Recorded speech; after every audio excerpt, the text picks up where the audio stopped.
जो 1/2 फैक्टर है वो उसमें कंसिडर होगा ही होगा, ठीक है। जो आपका ऑलवेज कौन सा फैक्टर है, जो 1/2 फैक्टर है वो भी कंसिडर होगा ही होगा, इसलिए एक 1/2 फैक्टर एक्स्ट्रा आ जाता है हर बार, जिसकी वजह से क्या होता है कि डिस्ट्रक्टिव इंटरफेरेंस होता है, जिसकी वजह से आपका जो पाथ डिफरेंस है वो लैम्डा नहीं रहता, वो क्या बन जाता है, λ/2 बन जाता है। Thus destructive interference takes place and the point P dash will be of minimum intensity।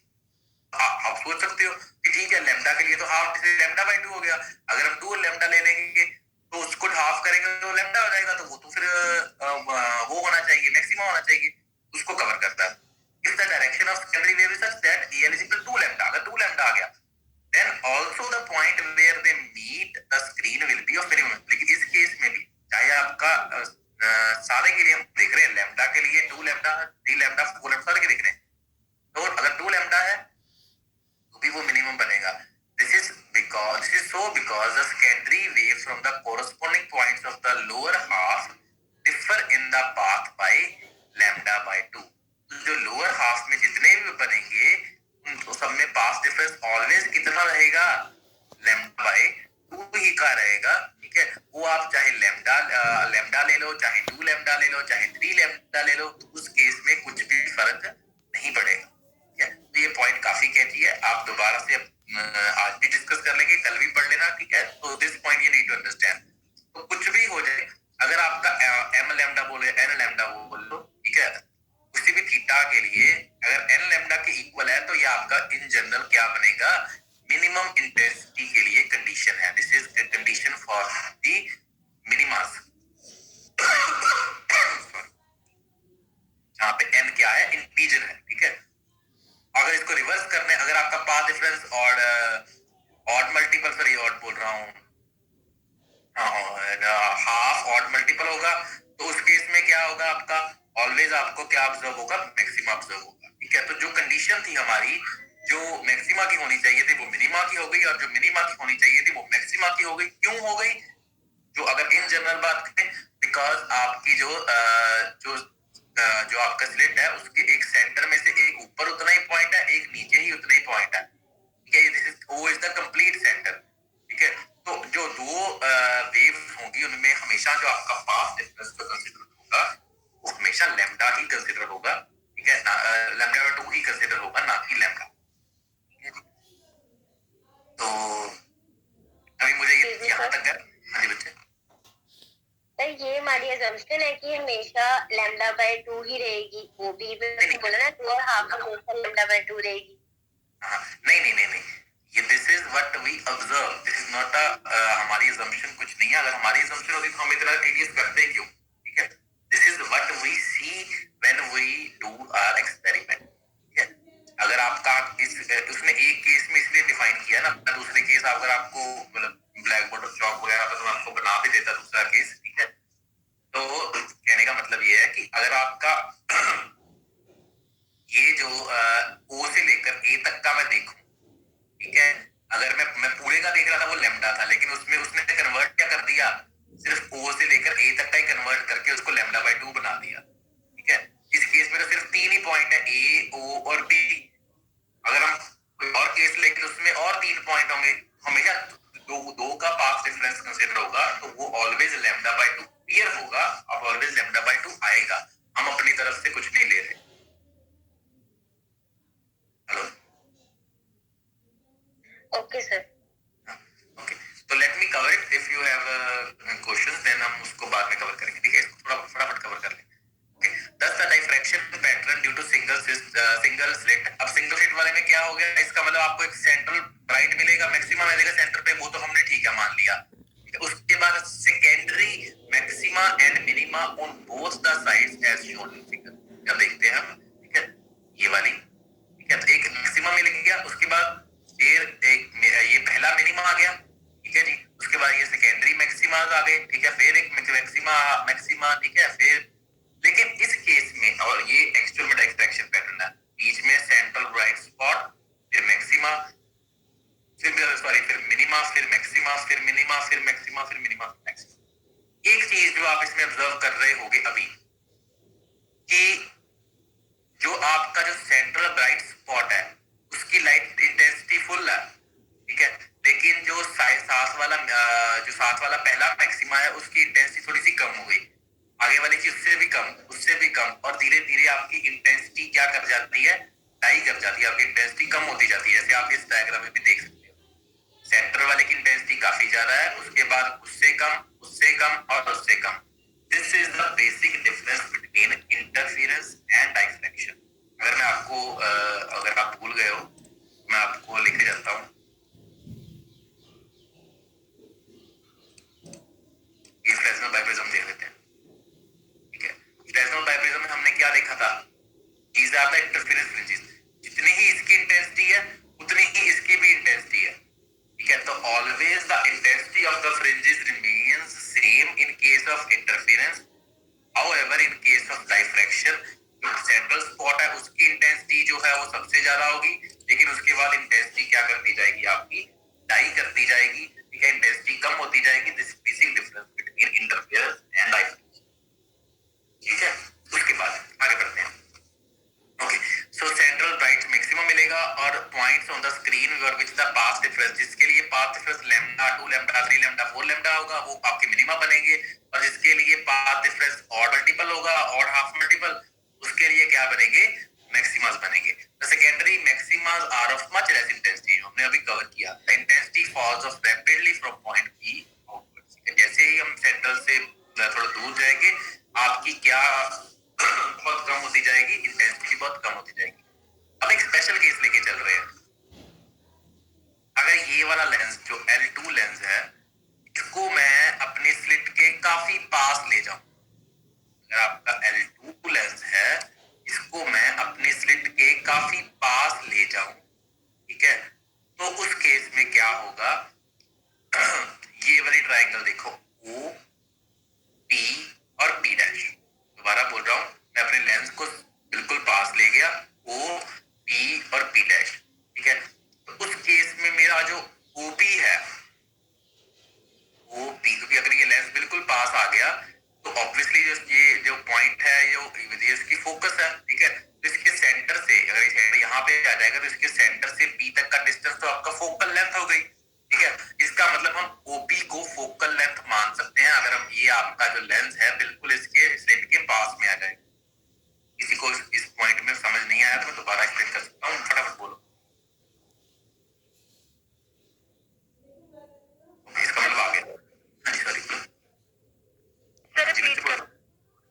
हाँ, मैं ये बोल रहा हूँ कि अगर आपका ये लेंस बिल्कुल पास में आ जाए यहाँ O पॉइंट के, अगर आपका ये लेंस जो है वो O पॉइंट के बिल्कुल पास आ गया, उस केस में क्या होगा कि आपका जो OP डिस्टेंस है वो हमें पता नहीं है कितना है, ठीक है। हो सकता है पता था, अगर हमें सपोज नहीं पता, ठीक है, तो इसको मैं इसकी फोकल लेंथ के इक्वल ले सकता हूं अगर ये लेंस बिल्कुल पीछे आ जाएगा। ओके सर, ठीक है, इसको इतना पीछे ले गए, बिल्कुल स्लिट के पास ले गए, तो ये डिस्टेंस ऑब्वियसली ये मान लो अगर डिस्टेंस 10 मीटर्स है, ठीक है, और आपका ये डिस्टेंस 0.1 मीटर है, तो हम 0.1 मीटर को निगलेक्ट करके, ठीक है, इसको 10 मीटर ले सकते हैं, ये बोल रहा हूँ, ठीक है। तो अब इस ट्राइंगल को देखेंगे O P P डैश, ठीक है। इस ट्राइंगल में अगर ये एंगल थीटा है तो आपका साइन थीटा क्या होगा, sine theta would be equal to perpendicular which is x upon the focal length which is f, ठीक है। so sin theta is equal to x upon f आ गया, ठीक है, where f is the focal length, ठीक है।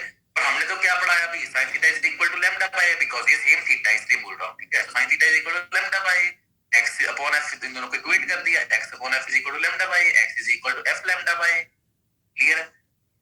x क्या है, distance of the secondary maximum distance of the secondary minimum. अगर हम ये मान लें कि x पॉइंट पे आपका मिनिमा बना है सपोज, ठीक है, सेकेंडरी मिनिमा है पॉइंट B से, यानी कि ये वाला पॉइंट है जो जहां पे पाई लिखा हुआ है, ये वाला है, ठीक है, सेकेंडरी मिनिमा है अगर x पॉइंट, तो हमारे जो सेंट्रल ब्राइट स्पॉट है इसकी विड्थ कितनी होगी, इसकी विड्थ होगी यहां से लेकर यहां, यानी कि ये सपोज ये 0 है तो 0 से लेकर x इधर और x इधर, तो आपकी जो सेंट्रल ब्राइट स्पॉट है जो ये बना हुआ है उसकी विड्थ कितनी होगी, x ये और x ये कितनी होगी 2x, तो which would be 2x, तो इसको W is central maximum is equal to 2f lambda upon a, ठीक है। तो दिस इज द पॉइंट, ठीक है। एक मुझे पहले अपनी बात कर लेना, उसके बाद आपके जितने भी क्वेश्चन होंगे मुझे बताना, ठीक है। The width of the central maximum is proportional to the width किस चीज पे डिपेंड करेगी, इसका मतलब जो आपके सेंट्रल मैक्सिमम की width है वो लेंस का फोकल वो तो भूल जाओ, ठीक है। वो आपके लैम्डा पे डिपेंड करेगी और ए पे डिपेंड करेगी, ठीक है। Is proportional to wavelength of the light. अगर आप जो आप लाइट डाल रहे हो मोनोक्रोमैटिक लाइट, अगर वो रेड है तो आपकी विड्थ ज्यादा होगी, और अगर वो वॉयलेट है तो विड्थ कम होगी। अगर आपकी स्लिट विड्थ यानी कि ए अगर नैरो स्लिट है तो width of central maximum is more, तो सेंट्रल वाले की विड्थ कम ज्यादा होती जाएगी। अगर ए जो है आपका कम है तो डब्ल्यू ज्यादा होता जाएगा। अगर ए ज्यादा है यानी कि आपकी स्लिट विड्थ ज्यादा है तो डब्ल्यू जो है वो कम होता जाएगा, ठीक है। The refraction pattern consist of alternate bright and dark, ये तो हमने पढ़ लिया। अगर हम सपोज अपनी लाइट को मोनोक्रोमैटिक ना लें, अगर हम दोबारा बोलो अपनी लाइट को मोनोक्रोमैटिक ना लें और नॉर्मल जो एलईडी लाइट व्हाइट लाइट होती है उसको डालें जिसमें सारे कलर्स होंगे, उस केस में बीच वाला तो व्हाइट का व्हाइट ही रहेगा, बिकॉज उसकी तो कोई डिफ्रैक्शन हुई नहीं, वो तो नॉर्मल ट्रांसमिशन है, ठीक है। बीच वाला व्हाइट रहेगा, लेकिन उसके बाद सारे कलर्स के लिए अलग अलग मैक्सिमास आने शुरू हो जाएंगे, बिकॉज वेवलेंथ पे डिपेंडेंट सब कुछ चल रहा है, ठीक है। अलग अलग मैक्सिमास आने शुरू हो जाएंगे, ठीक है, और सारे कलर्स आपस में मिक्स होने शुरू हो जाएंगे, तो आपको कुछ पता नहीं चलेगा कि कहाँ पे मैक्सिमा आ रहा है और कहाँ पे मिनिमा आ रहा है, ठीक है जी। इसीलिए हम व्हाइट लाइट की जगह मोनोक्रोमैटिक यूज करते हैं। उसने बताया है कि अगर आपको कल को पूछ ले कि अगर व्हाइट लाइट यूज करेंगे तो क्या होगा, तो सेंट्रल मैक्सिमा व्हाइट रहेगा और rest of diffraction bands are colour, ठीक है जी। फ्रॉम इक्वेशन दिस, अगर इस इक्वेशन से देखें, अब तनीषा है? Yes sir. हाँ जी, आपका क्वेश्चन ये आ गया, ठीक है। अब इस क्वेश्चन जो आपने पूछा था उसका आंसर है if width A of the slit is large, अगर आपका जो स्लिट विड्थ है ए वो लार्ज हो जाए तो आपका थीटा क्या हो जाएगा, ए लार्ज हो जाए तो साइन थीटा क्या हो जाएगा, स्मॉल हो जाएगा, ठीक है। तो जितनी आपकी स्लिट विड्थ बढ़ती जाएगी उतना आपका थीटा साइन थीटा स्मॉल होता जाएगा, और वी कैन से अगर बहुत सा स्मॉल साइन थीटा है तो उसको थीटा मान सकते हैं ना। हाँ जी सर। हाँ जी, तो इसका मतलब आपका थीटा स्मॉल हो रहा है बेसिकली। अगर ए बढ़ रहा है, जो आपने बोला था कि स्लिट विड्थ ज्यादा के लिए ऑब्जर्व नहीं होता, मैं वो बोल रहा हूँ कि अगर आपका स्लिट विड्थ ज्यादा है तो आपका थीटा स्मॉल है, इसका मतलब जो भी मैक्सिमा या मिनिमा मिलेगा वो थीटा स्मॉल होने की वजह से बहुत क्लोजली ऑब्जर्व होगा, यहाँ पे या यहाँ पे ऑब्जर्व होना शुरू हो जाएंगे, ठीक है। तो वो हम क्या नहीं कर पाएंगे, डिस्टिंग्विश नहीं कर पाएंगे, ठीक है, बी पॉइंट से, क्योंकि बी पॉइंट की कुछ ना कुछ वो होगी ना, तो वो आपको डिस्टिंग्विश नहीं कर पाओगे, आपको ऑब्जर्व नहीं होगा, फिनोमेना होगा लेकिन ऑब्जर्व नहीं होगा, ठीक है जी। तो इस चीज को इस सिचुएशन से आप बता सकते हो। Maxima and minima are very close, ठीक है, to the central maximum, but with a narrow slit, जब नैरो स्लिट है तो ए स्मॉल है, थीटा लार्ज हो जाएगा, तो उस केस में जो डिस्टिंक्ट का मतलब बिल्कुल अलग अलग दिखाई देना, distinct diffraction maxima and minimum on both sides of P जो है ऑब्जर्व, ये था। हाँ जी, तो ये था आपका Fraunhofer diffraction from a single slit. अब किसी को कुछ पूछना?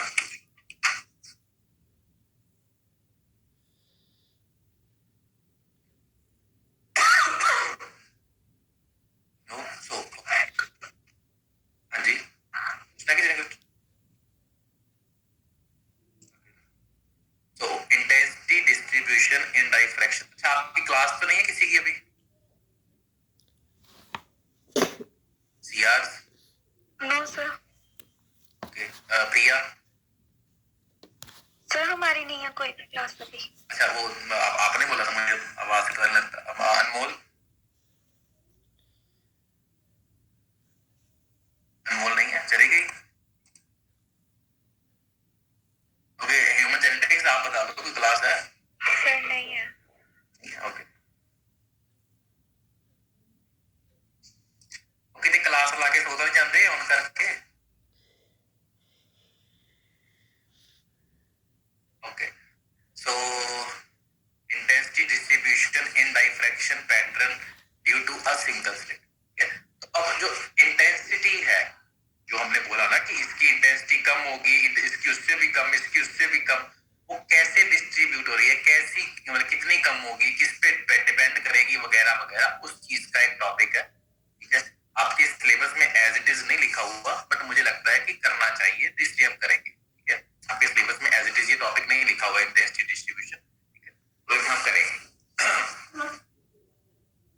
उसने बोला intensity variation in the diffraction pattern due to single slit can be investigated as follows. The plane wavefront, ये दोबारा वही चीज लिखी जो हमने पहले डिस्कस कर चुके हैं। Incident plane wavefront on the slit AB can be imagined to be divided a large number of infinitesimally small strips. जो आपका वेवफ्रंट जो है वो AB पे पड़ा था, जो स्लिट पे पड़ा था, उसको वो बोलता है कि आप ऐसे इमेजिन कर लो कि बहुत स्मॉल स्मॉल स्ट्रिप्स पड़ी हैं। ठीक है, स्मॉल स्मॉल, इसको जो बोल रहा है इसको ऐसे मान लो कि बहुत स्मॉल स्मॉल छोटी छोटी स्ट्रिप्स जो है वो यहाँ पे स्ट्राइक की हैं। ठीक है, क्यों उसने ऐसा लिया है वो हम देखेंगे। The path difference between secondary waves emanating from the extreme points is a sin theta, हमने बात कर ली। ये जो है वो है आपका width है, ट्रायंगल है। For a parallel beam of incident light, the amplitude of vibration from the wave from each slit can be taken to be same। अगर तो आपकी पैरेलल बीम रहती है तो कोई प्रॉब्लम ही नहीं है। तो हमने क्या लिया, क्या बोला था कि हर स्ट्रिप जो है वो सेम इंटेंसिटी देगी और सबका मिलके हमको एक मैक्सिमम मिल जाएगा। पैरेलल बीम के लिए तो कोई प्रॉब्लम है ही नहीं। उस केस में हर जो है वो स्ट्रिप जो है वो सेम इंटेंसिटी देगी और हर स्ट्रिप के कॉरेस्पॉन्डिंग मान लो कि हर किसी ने आई इंटेंसिटी दी, आई करके ऐड करके, चलो जी ठीक है, पी पॉइंट पे मैक्सिमम हो गया।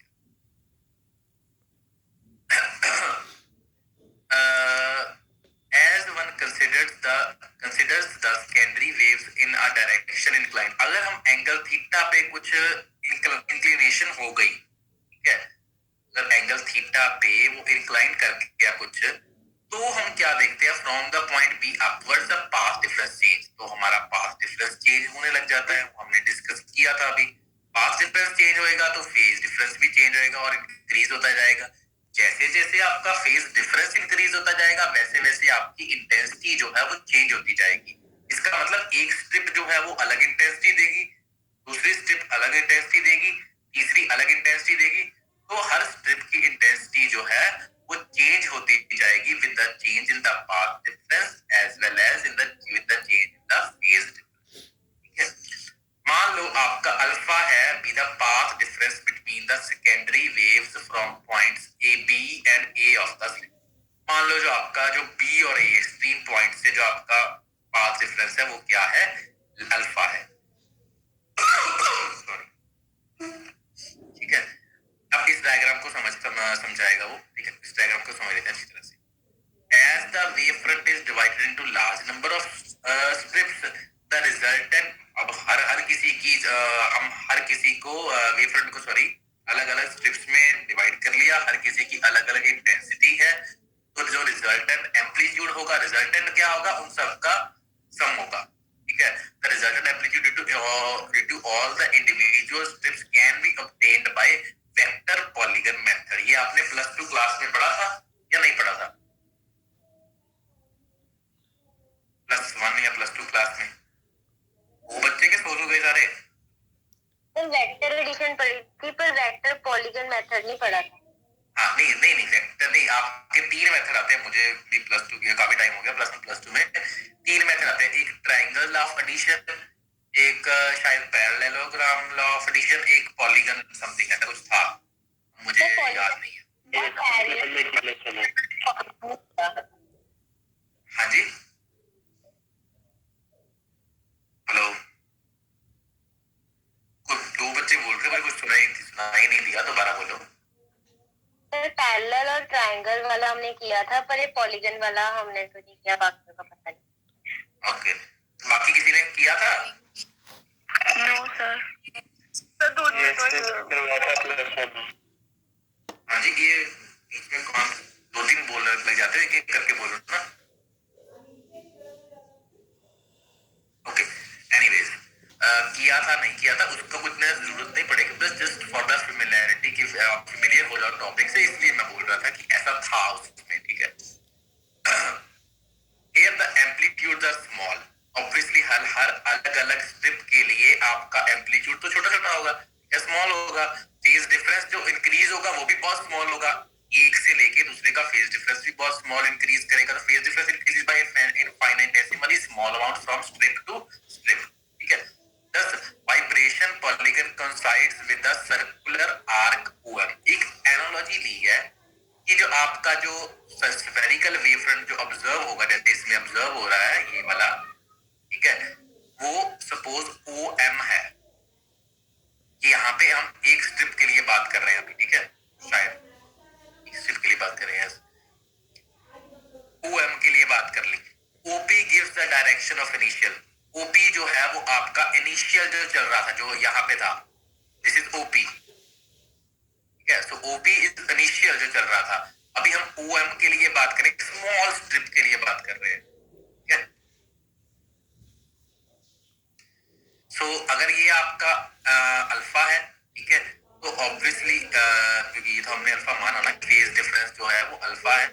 अगर ये आपका अल्फा है तो ये भी आपका अल्फा होगा उसके कॉरस्पॉन्डिंग, ठीक है। अगर ये दोनों अल्फा है तो आपने वो थ्योरम पढ़ी होगी 10th क्लास में कि आई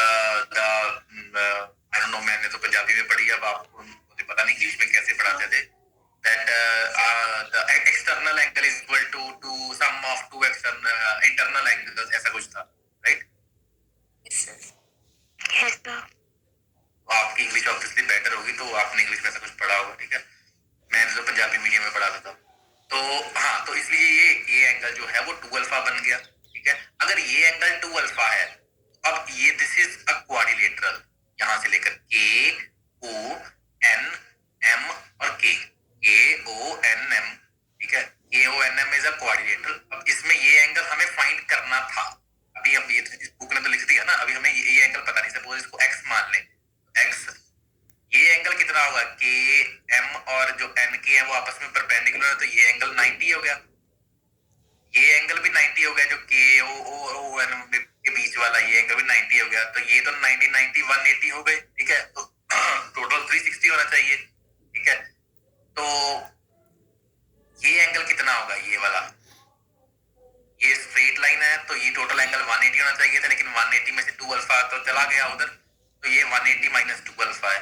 तो 180 माइनस 2 अल्फा प्लस 90 प्लस 90, ठीक है, ये टोटल हो गया 360 प्लस x। सो x plus 360 minus 2 alpha, total कितना होना चाहिए, इज इक्वल टू 360। 360 से 360 कैंसिल हो जाएगा, x minus 2 alpha is equal to 0, x is equal to 2 alpha आ जाएगा। तो ये आपका एंगल 2 अल्फा आ गया। किसी को इसमें प्रॉब्लम है तो मुझे दोबारा वो प्लीज एक बार रिपीट कर दो। हाँ जी, ये एंगल बच्चे समझ में आ गया 90 कैसे है, ये तो 90 है, ये तो दिख रहा है ना आपको डायग्राम में, this is a straight line, ये भी स्ट्रेट लाइन है, तो दो स्ट्रेट लाइन के बीच में है, ठीक है, परपेंडिकुलर है तो एंगल 90 होगा ना, ठीक है। अब इसको थोड़ा टिल्ट करके देखोगे तो ये एंगल भी आपका 90 है, ये वाला भी, ठीक है। हाँ जी, सर ये कैसे 90 हुआ?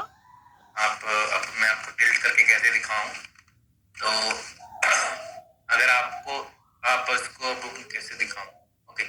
सो AM और MN को अपने नेक को टिल्ट करके देखो, आपको 90 नजर आता है या नहीं आता है। मुझे तो आ रहा था इसलिए मैंने आपको बोला। और सर ओके, ठीक है। So this is also 90। सो 90 और 90 ये हो गए, ठीक है जी, ये 180 हो गया, ठीक है। और ये एंगल 180 माइनस 2 अल्फा होगा, ये समझ में आया या नहीं आया? आया ना तो बोल दिया करो। हाँ, तो ये एंगल आपका 180 माइनस 2 अल्फा हो गया, ठीक है जी। तो मैं दोबारा बोल रहा हूँ कि 90 ये तो 180 हो गया, ये हो गया 180 माइनस 2 अल्फा, तो ये टोटल बन गया 360 माइनस 2 अल्फा, ठीक है। इसको x मान लो, तो x प्लस टोटल इनका हुआ था 360 minus 2 alpha is equal to 360 होना चाहिए। 360 से 360 कैंसिल हो गया, x माइनस 2 अल्फा बचा, तो 2 अल्फा उधर जाके x आपका एंगल जो है वो 2 अल्फा हो गया। यस, अब समझ में आया? दोबारा तो मैं दोबारा भी बोल बोल सकता हूँ, तो कोई इश्यू नहीं है उसमें। I take it as a yes, okay? So, हाँ जी, सॉरी, बोलो बोलो। जो एंगल MNP है वो 2 अल्फा कैसे आया? MNP, या वही जो मैं बोल रहा था ना कि external angle is equal to sum of two internal angle, वैसा वाला। Okay sir. हाँ ओके सर एक बार 360 डिग्री से थोड़ा सा बता देना। ओके। टोटल सम जो है क्वाड्रिलेटरल के एंगल का कितना होता है? 360 होता है। This is okay.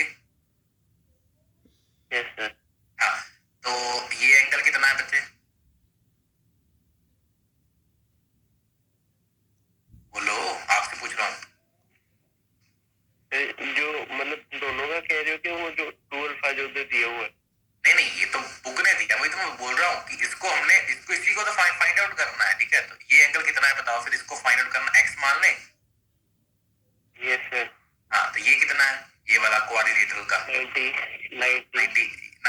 ये वाला 180 कितना? 90 और 180 डिग्री। नहीं, ये 180 थोड़ा है, ये 180 थोड़ा है। क्वाड्रिलेटरल तो 2 अल्फा है।